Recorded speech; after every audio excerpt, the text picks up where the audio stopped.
2019 అక్టోబర్లో అగ్రవర్ణ పేదలకు 10% రిజర్వేషన్ ఇవ్వడం జరిగింది. అందులో భాగంగా మేము మోడీ గారికి కృతజ్ఞతగా నేను భారతీయ జనతా పార్టీలో చేరి ప్రజలకు సేవ అందించాలనుకొని భారతీయ జనతా పార్టీలో సింగనమల కన్వీనర్గా, ప్రస్తుతము Bharatiya Janata party state council మెంబర్గా నేను పనిచేస్తూ ఉన్నాను. ఒక భారతీయ జనతా పార్టీ సిద్ధాంతాలు కలిగినటువంటి పార్టీ. కొన్ని దశాబ్దాలుగా ఆ పార్టీలో పనిచేస్తున్న వాళ్ళు సాధారణంగా భారతీయ జనతా పార్టీలో పనిచేస్తున్న కార్యకర్తలు కానీ, నాయకులు కానీ ఇతర పార్టీలకి పోయిన సందర్భాలు చాలా తక్కువ.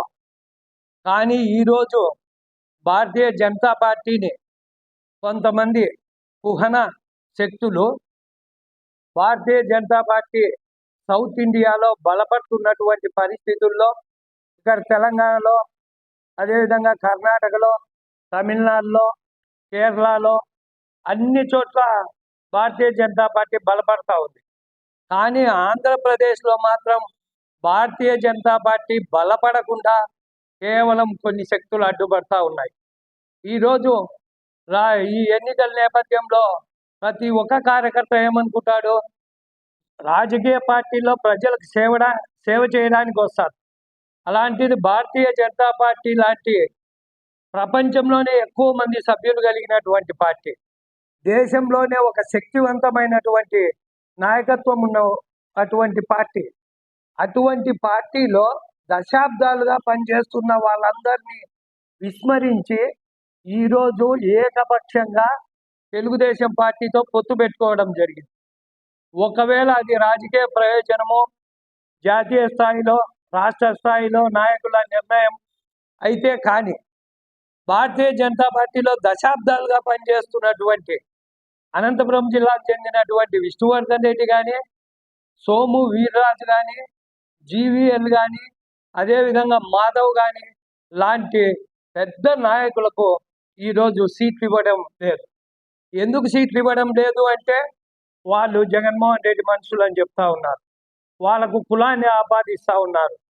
ఈ పరిస్థితుల్లో పొత్తులో భాగంగా మాకు ఇచ్చిన సీట్ల నియోజకవర్గాల్లో కానీ, ఉమ్మడి నియోజకవర్గాల్లో కానీ భారతీయ జనతా పార్టీ కార్యకర్తల్ని చాలా నిర్లక్ష్యంగా చూస్తూ ఉన్నారు.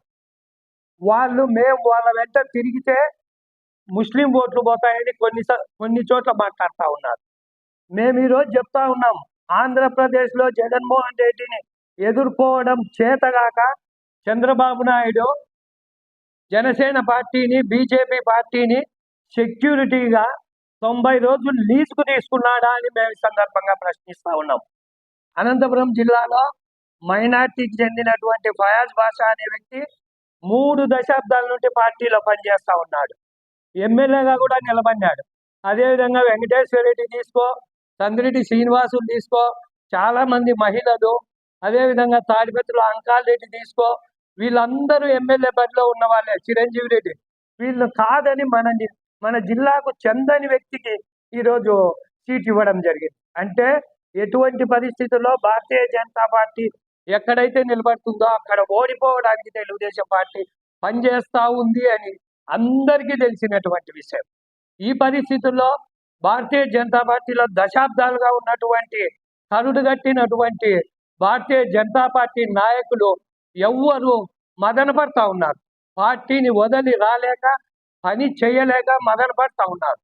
ఈ సందర్భంలో అందరి బాధకు మేము ఆలోచించి ఈరోజు మేము తొలి అడుగుగా ఈరోజు భారతీయ జనతా పార్టీకి రాజీనామా చేయడానికి సిద్ధమైనాం.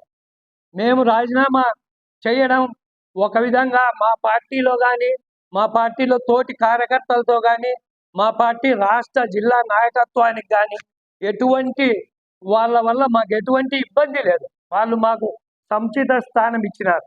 కానీ కేంద్రంలోని కొంతమంది వ్యక్తులు, రాష్ట్రంలోని కొంతమంది వ్యక్తుల వల్ల ఈరోజు పార్టీ అధమ స్థాయికి వెళ్ళిపోతూ ఉంది. హైదరాబాదు లాంటి మహానగరంలో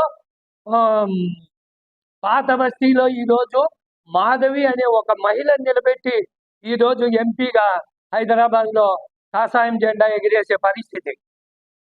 తమిళనాడులో ఒక ఎస్సీ క్యాండిడేట్ ద్వారా ఈరోజు భారతీయ జనతా పార్టీ అధికారంలోకి వచ్చే పరిస్థితి, ఒక ఎస్టీ మహిళను రాష్ట్రపతిని చేసినటువంటి పరిస్థితి, తెలంగాణలో బీసీని ముఖ్యమంత్రి చేస్తామని ఈరోజు ఎన్నికలకు పోతున్నటువంటి పరిస్థితి, ఆంధ్రప్రదేశ్లో ఏం పాపం చేసినారు భారతీయ జనతా పార్టీ కార్యకర్తలు? ఈ భారతీయ జనతా పార్టీని కొంతమంది ఈ 90 రోజులు లీజుకు తీసుకున్నారని ఈ సందర్భంగా తెలియజేస్తా ఉన్నాం. అదేవిధంగా ఏదైతే అది ఈరోజు ఎన్నికల్లో పోటీ పడుతున్నటువంటి ఈ కూటమి కానీ, అదేవిధంగా జగన్మోహన్ రెడ్డి కానీ, ఈరోజు మేము స్వచ్ఛందంగా చెప్తా ఉన్నాం, ఈ ఈరోజు రాజీనామా అనంతరం నా రాజీనామా లేఖని రాష్ట్ర అధ్యక్షులు, జాతీయ కమిటీ వాళ్ళకి, రాష్ట్ర అధ్యక్షురాలకి ఈరోజు పంపడం జరుగుతుంది.